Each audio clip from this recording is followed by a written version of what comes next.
সম্প্রতি গতকাল একটি হত্যাকাণ্ড ঘটেছে। খুবই দুঃখজনক বাংলাদেশের জন্য। এই ফ্যাসিবাদের এত পতনের পর এই হত্যাকাণ্ড প্রমাণ করে ফ্যাসিবাদ আবার মাথা চাড়া দিয়ে উঠার চেষ্টা করছে।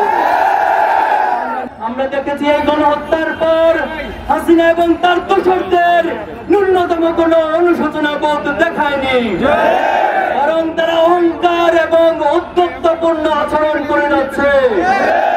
আমরা আজকের এই সমাবেশ থেকে বলতে চাই, শহীদের যে তামান্না নিয়ে ছাত্র জনতা বুকের রক্ত দিয়ে ফ্যাসিবাদ মুক্ত করেছে, বাংলাদেশে অদূর ভবিষ্যতে এই ফ্যাসিবাদকে সহ্য করবে না।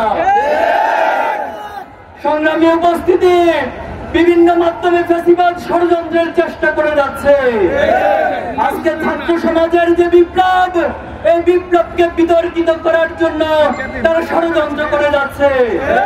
সম্প্রতি শিক্ষা প্রতিষ্ঠানগুলোতে ছাত্র সমাজের কাছে এই ষড়যন্ত্রের মাধ্যমে এক ধরনের বিদ্বেষ এবং কনফ্লিক্ট তৈরি করে দিচ্ছে।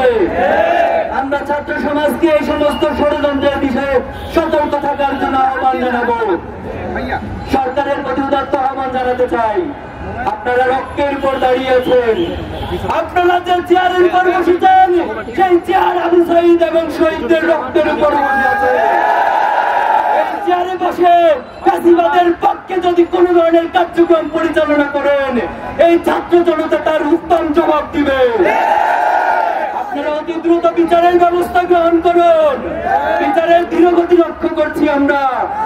সেই সাথে মামলা বাণিজ্যের মধ্য দিয়ে এক ধরনের দোষর নব্য ফ্যাসিস্ট আসামিদেরকে জামিন দেওয়ার তথ্য আমরা পেয়েছি।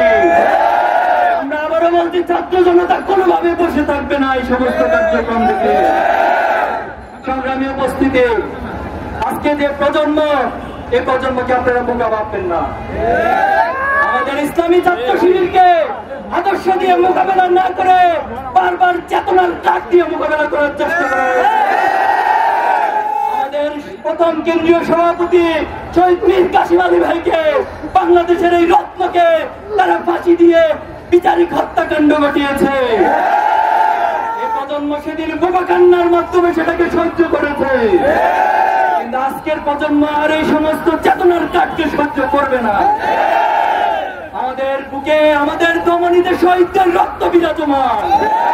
আমরা শহীদ আবু সাঈদকে নিজেদের মধ্যে অন করে, আমরা সকল শহীদদেরকে নিজেদের মধ্যে অনুভব করে, শহীদের রক্তের অনুভব করে যে প্রজন্ম, তাদের সাথে গাদ্দারি করতে কখনো কেউ সাহস করবেন না।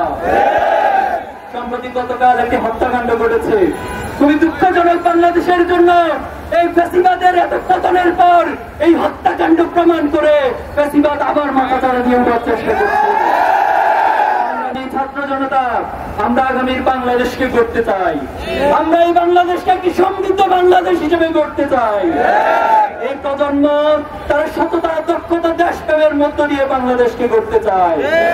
আমরা ইব্রাহিমের উত্তরসূরি, আমরা ইসমাইলের উত্তরসূরি, আমরা শাহজালাল শাহপরানের উত্তরসূরি, আমরা সালাউদ্দিন আইয়ুবীর উত্তরসূরি, সাব্বির আইয়ুব থেকে শুরু করে শেষ পর্যন্ত শহীদ আব্দুল্লাহ পর্যন্ত সকল শহীদের উত্তরসূরি। আমরা বলতে চাই, আগামী দিনের যে বাংলাদেশে যারা নেতৃত্ব দিবেন, বাংলাদেশকে যারা পরিচালনা করবেন, আগামী দিনের বাংলাদেশ হবে সততার বাংলাদেশ, আগামী দিনের বাংলাদেশ হবে দক্ষতার বাংলাদেশ, আগামী দিনের বাংলাদেশ হবে শহীদ প্রজন্মের বাংলাদেশ, আগামী দিনের বাংলাদেশ হবে দেশপ্রেমিকদের বাংলাদেশ।